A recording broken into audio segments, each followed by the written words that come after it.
अयोध्या के अंदर अब एक भव्य मंदिर तो बनने जा रहा है।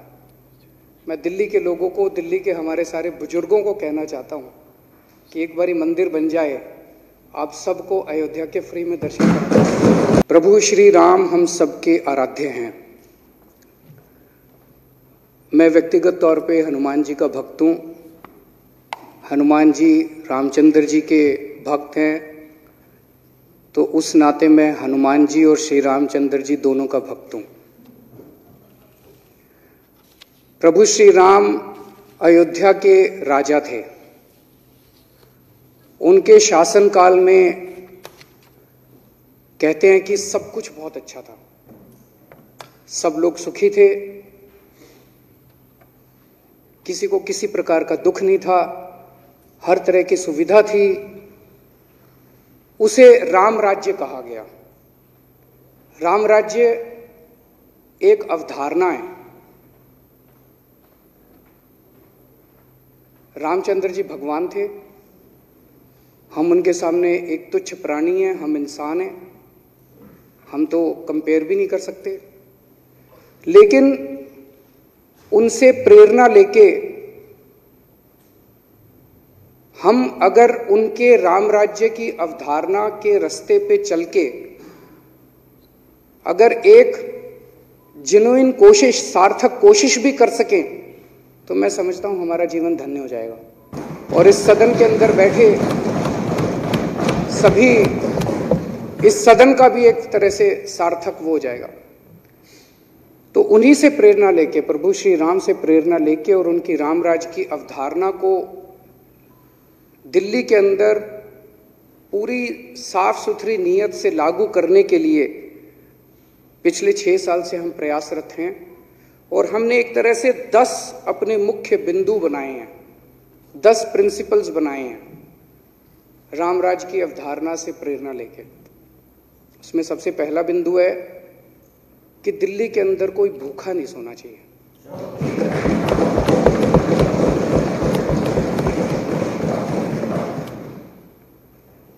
इसके लिए किस्म किस्म के प्रयास कर रही है सरकार।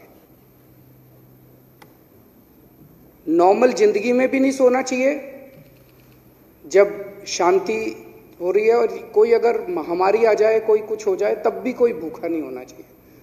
उसके लिए किस्म किस्म की योजनाएं बनाई जाती हैं, किस्म किस्म की। हमने महामारी के दौरान लोगों के 1 करोड़ लोगों को सूखा राशन दिया, 10 लाख लोगों को 2 समय का कुक्ड मील देते थे। हमने बहुत सारी व्यवस्थाएं की उस दौरान।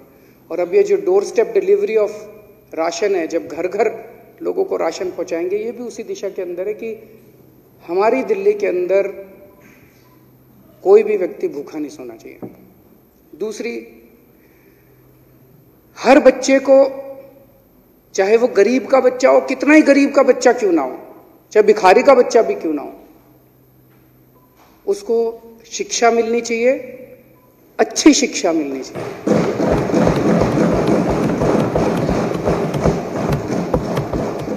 ये अभी तक हमारे देश के अंदर जो व्यवस्था थी कि गरीबों के बच्चे सरकारी स्कूल में जाएंगे, अमीरों के बच्चे प्राइवेट स्कूल में जाएंगे, व्यवस्था खत्म की हमने दिल्ली के अंदर। अब ऐसी व्यवस्था दिल्ली के अंदर नहीं है। अब चाहे गरीब का बच्चा हो, चाहे अमीर का बच्चा हो, हर बच्चे को अच्छी शिक्षा दे रहे हैं, अच्छी से अच्छी शिक्षा दे रहे हैं। और अब हर बच्चे को एक जैसे पढ़ने के अवसर मिल रहे हैं और पढ़ने के बाद उनको एक जैसे नौकरी के अवसर मिल रहे हैं। राम राज्य की अवधारणा से प्रेरणा लेके हमारा तीसरा प्रिंसिपल है कि अगर कोई बीमार हो जाए, तो चाहे वो अमीर हो चाहे वो गरीब हो, उसको बेस्ट इलाज मिलना चाहिए। ऐसा नहीं कि अमीर तो चला गया 5 स्टार अस्पताल में और गरीब बेचारा धक्के खा रहा है कहीं और। सरकारी अस्पतालों का जो बुरा हाल था उसको ठीक किया, मोहल्ला क्लिनिक बनाए, अब महिला मोहल्ला क्लिनिक बनाने जा रहे हैं। दिल्ली के अंदर रहने वाले हर नागरिक को, चाहे वो अमीर हो चाहे वो गरीब हो, उनको अच्छी से अच्छी, बेहतर से बेहतर स्वास्थ्य सेवाएं मिलनी चाहिए। प्रभु श्री राम के से प्रेरणा लेके हमारा चौथा प्रिंसिपल है कि चाहे कोई कितना भी गरीब क्यों ना हो। कई राज्य ऐसे हैं जिनमें मैं जानता हूं 10 रुपए यूनिट बिजली मिलती है, 7 रुपए यूनिट बिजली मिलती है। एक गरीब आदमी तो बेचारा बल्ब नहीं जला सकता। तो अगर आज बिजली जो है ये लग्जरी नहीं है, आज बिजली जो है वो नेसेसिटी है, वो जरूरत है, मूलभूत जरूरत है। तो उन राज्यों के अंदर एक गरीब आदमी जिएगा कैसे बिना बिजली के? तो हमने तय किया भाई 200 यूनिट बिजली एक आम आदमी को जीने के लिए जरूरी है। हमने 200 यूनिट बिजली तक माफ कर दिया।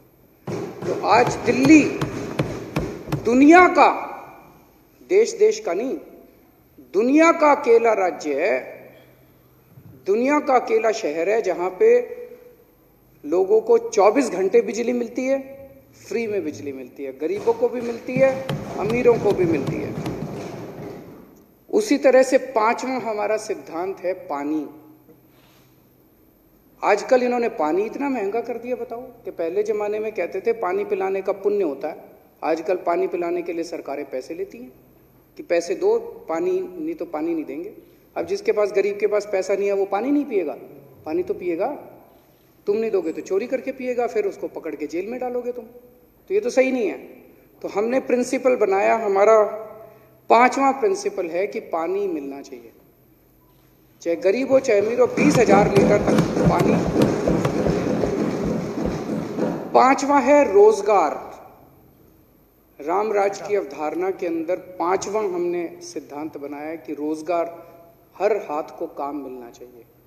इसके ऊपर भी सरकार तरह तरह से काम कर रही है, अलग अलग तरीके से काम कर रही है। स्टार्टअप पॉलिसी बनाई गई है, जॉब पोर्टल्स बनाए गए हैं, रोजगार मेले लगाए गए हैं, किस्म किस्म से रोजगार देने का प्रयास कर रही है। मैं ये नहीं कह रहा हमने सब कुछ अचीव कर लिया, लेकिन जैसा मैंने कहा कि ये एक अवधारणा है रामराज की जिसके ऊपर हम चलने की कोशिश कर रहे हैं, अच्छी साफ सुथरी नीयत से कोशिश कर रहे हैं, यही इंपॉर्टेंट है। 7वां है मकान। हर आदमी के सर पे छत होनी चाहिए।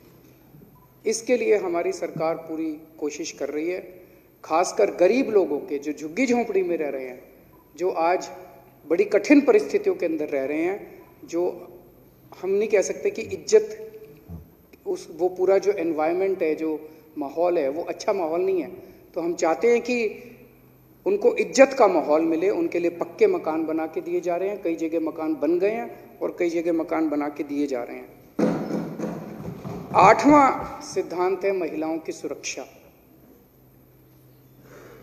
जिस राज्य के अंदर, जिस क्षेत्र के अंदर महिलाएं सुरक्षित नहीं है, महिलाओं की इज्जत नहीं है, वो समाज कभी भी प्रगति नहीं कर सकता।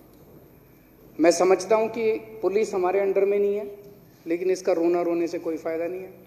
जिनके अंडर में है वो अपना काम करें। जो हमारे हाथ में जो कुछ है हम कोशिश कर रहे हैं। हमारे हाथ में था सीसीटीवी कैमरे लगाना, हमारे हाथ में है डार्क स्पॉट्स को लाइट्स लगाना, हमारे हाथ में था बसों के अंदर सीसीटीवी लगाना, बसों के अंदर मार्शल लगाना, बसों में यात्रा फ्री करना। महिलाओं को सम्मान और महिलाओं को सुरक्षा देने के लिए हमारी सरकार पूरी कोशिश कर रही है। हमारा 9वां सिद्धांत है बुजुर्गों को सम्मान। जो समाज अपने बुजुर्गों को सम्मान नहीं देता, उसका समाज का अंत निश्चित है, वो समाज आगे बढ़ ही नहीं सकता। तो हमने अपने बुजुर्गों को सम्मान देने के लिए तरह तरह के कदम उठाए, लेकिन सबसे अहम कदम उठाया कि हम अपने बुजुर्गों को तीर्थ यात्रा करा के ला रहे हैं, जगह जगह तीर्थ यात्रा करा के। और उनसे जब वो लौटते हैं, मैं खुद मिला उनसे, जो ये उनका आखिरी फेज है जिंदगी का। और ये आखिरी फेज हमारे धर्म ग्रंथों में भी लिखा है कि आदमी अपना भगवान में लीन होके अपना आखिरी जिंदगी का फेज बिताना चाहता है। तो वो जब लौट के आते हैं उन तीर्थ स्थानों में, तो इतने खुश होते हैं, इतने खुश होते हैं। अध्यक्ष महोदय, सुप्रीम कोर्ट के आदेश के बाद अयोध्या के अंदर अब एक भव्य मंदिर तो बनने जा रहा है।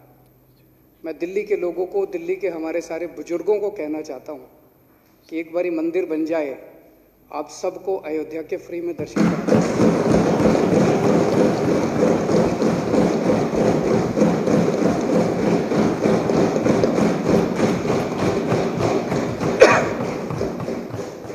और हमारा 10वां सिद्धांत है कि आम आदमी पार्टी की दिल्ली सरकार में सब बराबर हैं। सभी जाति के धर्म, सभी जाति के लोग, सभी धर्मों के लोग, चाहे किसी भी धर्म के हों, चाहे हिंदू हों, चाहे मुसलमान हों, चाहे सिख हों, चाहे ईसाई हों, किसी भी जात के हों, चाहे ब्राह्मण हों, चाहे ठाकुर हों, चाहे वाल्मीकि समाज के हों, चाहे जाटव समाज के हों, चाहे इस समाज के हों, सभी जाति, सभी धर्म। जैसा मैंने कहा कि रामराज की परिकल्पना में श्री रामचंद्र जी ने भिल्ली के झूठे बेर खाए थे। उनके जीवन से अगर हमें प्रेरणा लेनी है तो उनके राज के अंदर किसी तरह का भेदभाव नहीं होता था कि ये ऐसा है, ये अमीर है, ये गरीब है।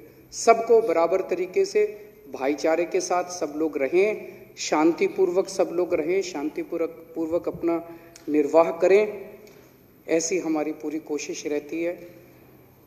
इसी के साथ मैं इस धन्यवाद प्रस्ताव का समर्थन करता हूं। इस तरह के वायरल वीडियोस और देश और दुनिया की तमाम बड़ी खबरों के लिए जुड़े रहें अंधभक्त के साथ।